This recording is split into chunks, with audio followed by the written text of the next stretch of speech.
Hello friend, welcome to M K H physics classes.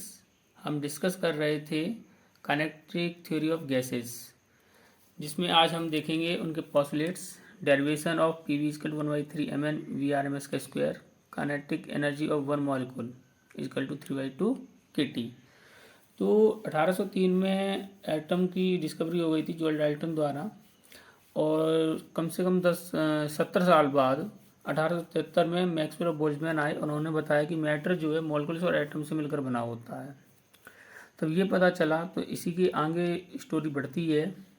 तो matter जो है, matter में किस तरीके से मॉलिक्यूल्स और या एटम मूव करते हैं, मोशन करते हैं। अगर हम सॉलिड की बात करें तो सॉलिड में बहुत ही कम मोशन होता है, लिक्विड में उससे थोड़ा सा ज़्यादा और गैस में ज़्यादा। तो गैस में ज़्यादा होने से, मोशन ज़्यादा होने से, इसी चीज़ को क्या क्या मोशन की वजह से इसे क्या क्या कहा गया, काइनेटिक। ठीक है।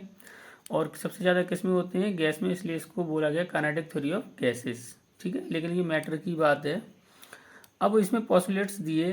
नंबर फर्स्ट पॉस्टुलेट्स क्या था, molecules of same gas are identical in all respects, mass shape size. तो जो मॉलिक्यूल्स का मास शेप साइज होता है वो क्या होता है, सेम होता है। Number second, molecules are constantly in random motion.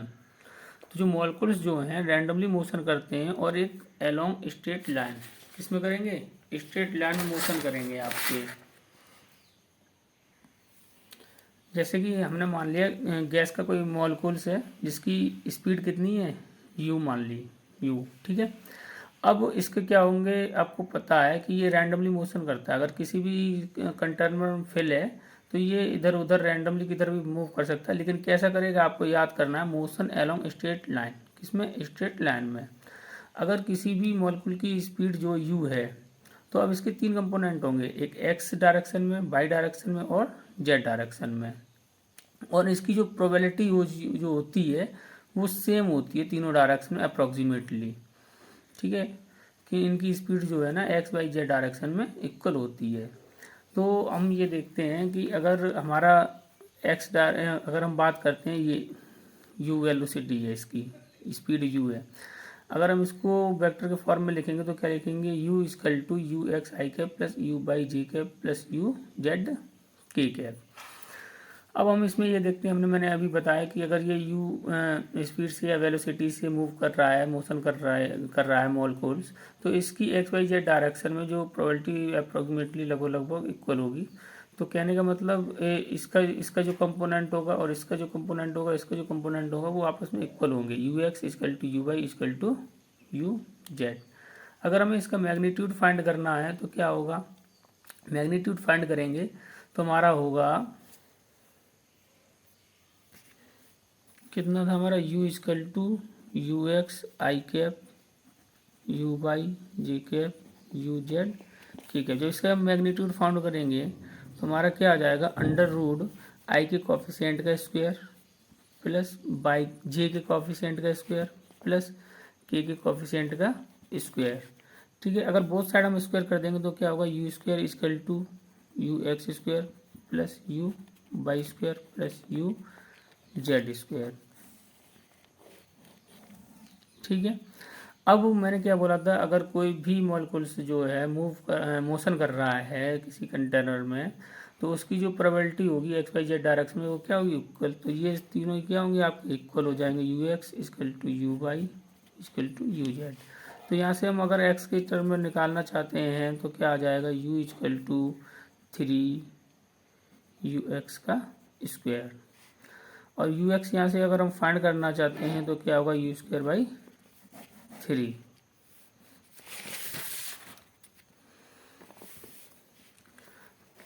अब देखते हैं आप third postulates, all the collisions of gas molecules among themselves and with wall of container is elastic in nature. कहने का मतलब ये है कि मॉलिक्यूल्स जो हैं, कोई भी कंटेनर है, उसकी वो क्या है, रैंडमली मोशन करते हैं तो उनकी वॉल पर अटैक करते हैं, क्या करेंगे, अटैक करेंगे। लेकिन अटैक करने पर क्या होता है, अगर एक मॉलिक्यूल दूसरे मॉलिक्यूल पर अटैक करता है या दूसरा मॉलिक्यूल तीसरे मॉलिक्यूल पर अटैक करता है और तीसरा मॉलिक्यूल वॉल पर अटैक करता है या पहले ही मॉलिक्यूल वॉल पर अटैक करता है, तो उसमें क्या होता है, मोमेंटम और काइनेटिक एनर्जी जो होते हैं कंजर्व होते हैं।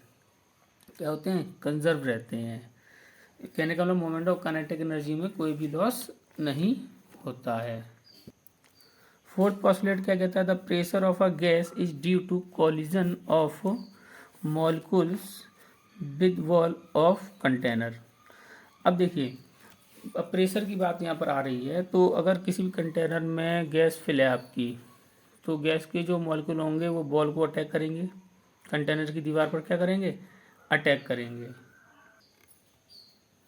अब देखिए, अगर यहाँ पर अगर कोई मॉलिक्यूल है, मॉलिक्यूल कंटेनर में फिल है, तो यहाँ पर आएगा, इसकी बॉल से अटैक करेगा और बॉल से अटैक होने पर ये वापस हो जाएगा। अब इसमें क्या मोमेंटम कंजर्व रहता है। अगर इसकी स्पीड u है, ठीक है, या वेलोसिटी u है, अगर ये अटैक कर रहा है तो इसका मोमेंटम क्या होगा, mu। अटैक करने के बाद ये वापस आएगा, तो मोमेंटम की डायरेक्शन चेंज होगी, तो क्या लिखेंगे, -mu। अब देखिए, चेंज इन मोमेंटम क्या होगा आपका, डेल्टा p इक्वल टू क्या होगा, बोलिए, m -mu -mu equal to -2mu। तो चेंज इन मोमेंटम कितना होगा, -2mu। कहने का मतलब, अगर कोई भी मॉलिक्यूल है कंटेनर की वॉल से अटैक कर रहे हैं, तो उसमें मॉलिक्यूल में क्या हो जाएगा, चेंज इन मोमेंटम आ जाएगा आपका। जब चेंज इन मोमेंटम आ जाएगा तो आपको पता है कि चेंज इन मोमेंटम आपका क्या जनरेट करता है, फोर्स जनरेट होता है, F equal to delta p upon delta t. तो कहने का मतलब, जब मोमेंटम चेंज हो रहा है तो आपका क्या क्या अप्लाई हो रहा है, वॉल पर फोर्स अप्लाई हो रहा है। अब देखिए, जितने ज़्यादा मॉलिक्यूल अगर कंटेनर की वॉल पर अटैक करेंगे तो उतना ही ज़्यादा आपका क्या हो जाएगा, फोर्स हो जाएगा। तो जो प्रेशर प्रोपोर्शनल क्या होगा आपका, number of collision of molecules पर एरिया। कहने का मतलब, जितनी भी एरिया पर, अगर एरिया है, एरिया पर जितने मॉलिक्यूल्स अटैक करेंगे उतना ही फोर्स होगा। जब फोर्स इंक्रीज होगा तो प्रेशर भी बनेगा। तो प्रेशर किसके डायरेक्टली प्रोपोर्शनल होगा, P proportional number of collision of molecules unit पर एरिया। ठीक है, नेक्स्ट क्वेश्चन देखते हैं, fifth, the kinetic energy of a gas depends only and only upon temperature, absolute temperature. जो काइनेटिक एनर्जी गैस की जो gas की काइनेटिक एनर्जी होती है वो केवल टेम्परेचर पर डिपेंड करती है, प्रेशर वॉल्यूम पर डिपेंड नहीं होती, ना ही नेचर ऑफ गैस पर डिपेंड होती है आपकी। Postulate 6, the volume occupied by gas molecules is negligible when compare to volume of gas. अब देखिए, अगर एक कंटेनर है, ठीक है, कंटेनर में हमने कोई गैस फिल कर दी, तो गैस के जो मॉलिक्यूल्स हैं वो क्या होंगे, वो बॉल की तरफ भागेंगे, इधर उधर उधर रैंडमली मोशन करेंगे और किस में करेंगे, स्ट्रेट पाथ पर। अब देखिए, तो इसको हम बोल सकते हैं वॉल्यूम ऑफ गैस। अगर हम इन गैस के मॉलिक्यूल को पकड़ करके एक कॉर्नर में रख दें, अगर हम कॉर्नर में पकड़ करके रख देते हैं इनको मॉलिक्यूल को, तो इसका वो जो वॉल्यूम होगा उसे हम क्या बोलेंगे, वॉल्यूम ऑफ मॉलिक्यूल्स। वॉल्यूम क्या होगा, वॉल्यूम ऑफ मॉलिक्यूल्स। अब देखो, इस गैस के कंपेयर में और ये वॉल्यूम क्या है, निग्लिजिबल है आपका, कैसा है, निग्लिजिबल। ठीक है, पोस्टुलेट 7 देखिए, there is no intermolecular force of attraction among molecules. अब इस गैसों में क्या होता है कि क्या बोलते हैं, जो आइडियल गैस होती है, आइडियल गैस में क्या होता है, जो मॉलिक्यूलर होते हैं उनके बीच में अट्रैक्शन जो होता है, इंटरमॉलिकुलर फोर्स जो अप्लाई होता है वो कितना होता है, 0 होता है। ठीक है, अब बात करते हैं ग्रेविटी की। Gravity is neglected. Gravity molecules के बीच में बिल्कुल भी नहीं लगती है। आपने देखा होगा, अगर कोई भी कंटेनर है, अगर कंटेनर में कोई भी गैस फिल है आपकी, तो उसके मॉलिक्यूल क्या हैं, इधर उधर उधर उधर रैंडमली मोशन करते हैं। ऐसा नहीं होता कि यहाँ वाला ये जो मॉलिक्यूल है जो नीचे गिर जाएगा करके, अगर ये तो तभी गिरेगा ना जब ग्रेविटी लगेगी। तो कहने का इन मॉलिक्यूलों का मास इतना कम होता है कि इस पर ग्रेविटी का कोई भी इफेक्ट नहीं होता है। ठीक है, ये हो गए काइनेटिक थ्योरी ऑफ गैसेस के पोस्टुलेट्स।